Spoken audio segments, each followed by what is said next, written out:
What's up? It's Brett, and in today's video, we're gonna talk about if you've lost the weight and you've gained it all back, what you can do. And I hear a lot of different reasons. Metabolic slowdown, you're getting older, hormonal shifts. The reality is, and it's so simple, if you lost the weight before, you can do it again, but it's likely you stopped doing the things that made you successful in the first place. It's really about the behavior change that's gonna be creating success for you in the long term, to where you don't have to be on the yo-yo dieting. You don't have to gain the weight back. You can make sustainable change and you can make it happen long term. Reality check number one is that if you gain the weight back, then you didn't do the things that made you successful in the first place. You haven't created real behavior change. A lot of the times people will focus on just this massive goal. I want to get to 15% body fat. I want to lose 20 pounds. And that's great. You got to have a goal. But what you want to focus on instead is the process goals that you're gonna do each and every day that are gonna get you there. These are the things that are gonna create the behavior change for you. So while a major goal is 15% body fat or 20 pounds of weight loss, what are the things that you need to do each day to get you there? These are things like getting 7 hours of sleep, drinking enough water, prioritizing clean, real food, minimally processed food 80% of the time, your non-negotiable workouts each day. Maybe it's your step count, 10,000 steps or more. Whatever it is for you, you need to figure out what these process goals are that got you to the 20 pounds of weight loss, or that's going to get you to the 20 pounds of weight loss. And you need to focus on those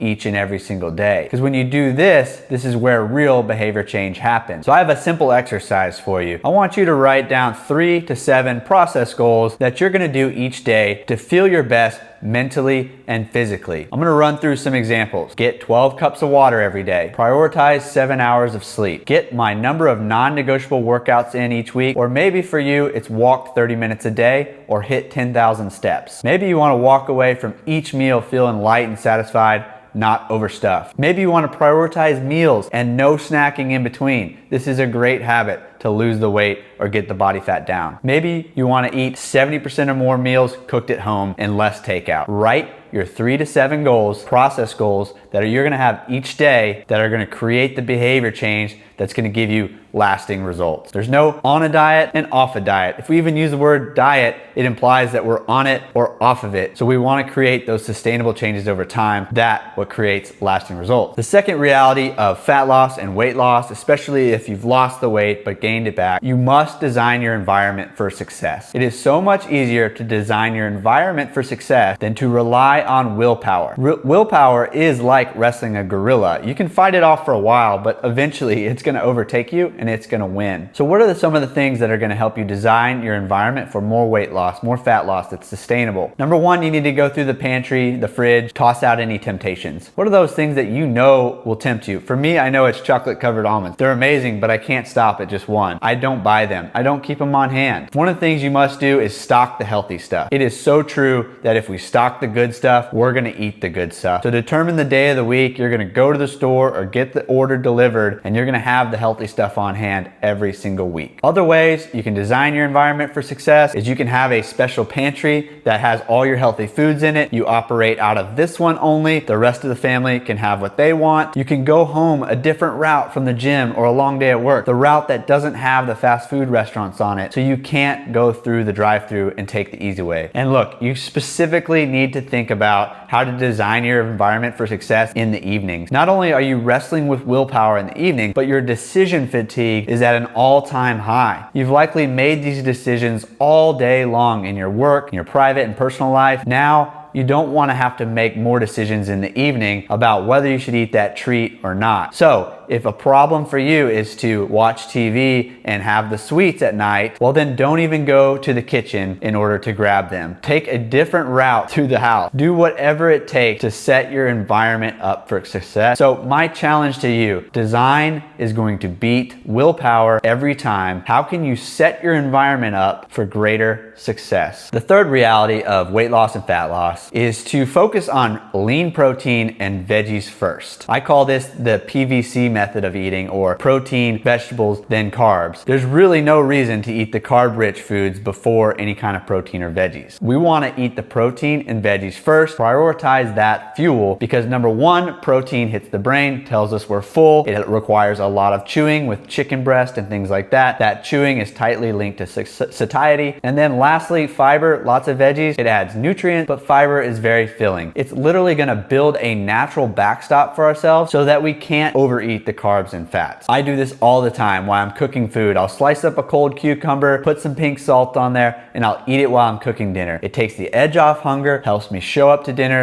less hungry so I don't overeat, and it overall just makes it a peaceful evening where you're not starving and ravenous after a long period of not eating. And overall, it makes for a much more peaceful experience because you're not ready to eat your arm off while you're cooking and making your plate. You got all these different diets out there, carnivore, keto, but if you're not keeping your intake in check, your calories in check, specifically from fat and carbohydrates, then it's going to be difficult to lose weight and it's difficult to lose body fat. So if you fill up on lean protein and veggies first, this is going to be the absolute best approach that's sustainable and doable long term to maintain a healthy body weight, feel energized, and give your body quality nutrients. I'm not saying don't eat healthy fat, and I'm not saying don't eat carbohydrates, but we want to think about filling up on that protein and veggies first. And if you need to leave something on the plate because you don't want to feel too stuffed, too uncomfortable, then cut back on some of the added fats and carbs. If you fill up on lean proteins and veggies as well, it's likely going to keep you full for hours and hours. It's going to help you reduce the snacking, and this is going to bring the calories down for greater fat loss,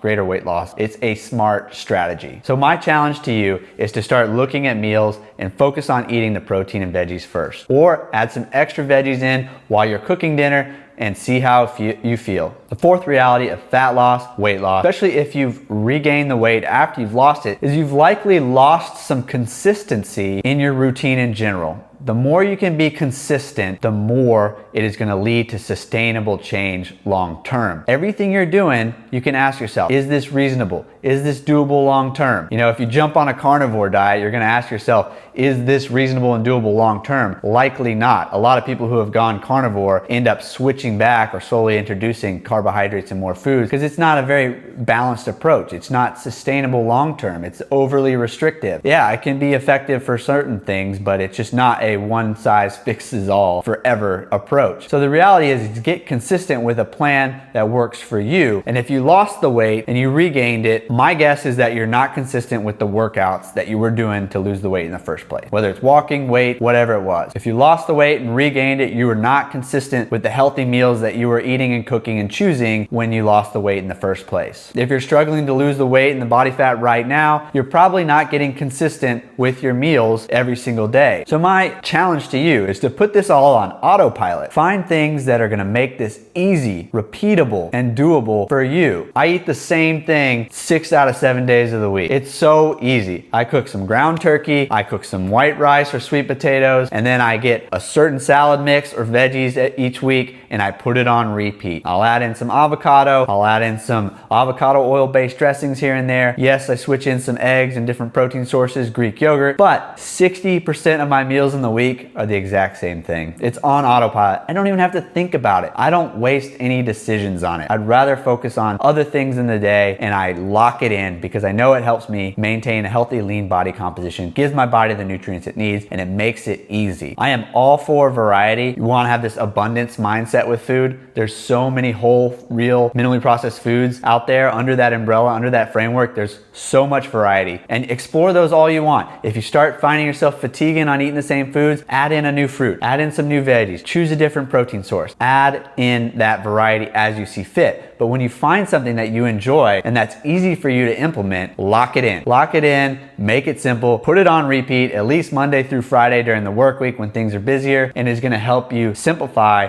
this weight loss and fat loss, likely accelerate your results, or if you gain the weight back, get you back on track. And again, consistency with the workout, consistency over intensity always wins. So if you're not going to the gym at all and you were going to the gym 3 times a week, we gotta start back on that 3 times a week protocol. Don't worry about the perfect program. Don't Don't worry about the perfect programming in the gym or the number of reps and sets. Go to the gym, get in there 30 minutes a day for those 3 days of the week, and start that consistent process of going every Monday, Wednesday, Friday, or Tuesday, Thursday, Saturday, whatever it is for you. Get consistent and start to build that behavior change that is going to help you keep your results and get the results that you want long term. The fifth reality that I'd like to add for fat loss and weight loss is light exposure. You need to look at light as a nutrient. So many people overlook this one. The reality is light is a nutrient, and we need light first thing in the morning before 10 a.m. for at least 5 to 10 minutes outside without your eyes covered by window tint, sunglasses. It's gonna punch your circadian clock. It's gonna tell your body when to start secreting melatonin at night. It is gonna energize you naturally. It's gonna tell your brain, hey, it's daytime, let's go. And it is gonna anchor that circadian rhythm that plays such a major role in your metabolism and your hormones, things like testosterone. Light first thing in the morning for 10 a.m., 5 to 10 minutes, that is when you need to dose this nutrient. The second time you need to dose this nutrient is high noon. Go online, search solar noon calculator, a government website pops up, type in your location. You can find the exact time of solar noon in your latitude and longitude. Right now in the winter for Austin, it is 12:12 in the day. If you can get outside around lunchtime for 10 minutes, roll up those sleeves, eat your lunch outside, maybe go for a walk, take a phone call while you walk that helps you move your business forward. You need to get some midday light because that's gonna help you manufacture a lot of your vitamin D for the day. It's also gonna build that contrast in the brain of what it means to be daylight and then to be nighttime. The greater the contrast of getting more natural sunlight during the day means we're gonna sleep better at night and have higher sleep quality. So you've dosed light in the morning, you've dosed some light 10 minutes midday. Super simple, doesn't have to be anything complicated, and then you need to take the light away at night. As the sun sets, at least within 30 minutes to an hour of bedtime, you need to get rid of those lights in the house that are not being used. You can switch to red lights, use that around the house to the best of your ability, getting away from screens or using some red light devices on the screens, whether it's an app like Flux. The goal is to get away from screens at night, take the light out as much as you can 30 minutes to an hour before bedtime, because we don't want that light to mess up our melatonin production. We don't want that light to mess up our sleep quality, because when you get light right, better circadian rhythm, better hormones, sleep deeper, means more recovery, more fat loss, more muscle building, and you show up each day feeling your best. It also means better blood sugar regulation when we have better quality sleep, and you're gonna be less reactive to cravings. So get that fifth piece right, weight loss, fat loss, getting the weight off and keeping it off is finally yours. These are the 5 realities of fat loss and weight loss. If you've regained the weight and gained it back, look in these 5 areas to see where you need to refine your behavior, because behavior change is the goal to lasting change and keeping the results. I hope this framework helped you. Subscribe if you enjoyed it, share it with a friend that may be struggling with this as well, and I'll see you in the next video.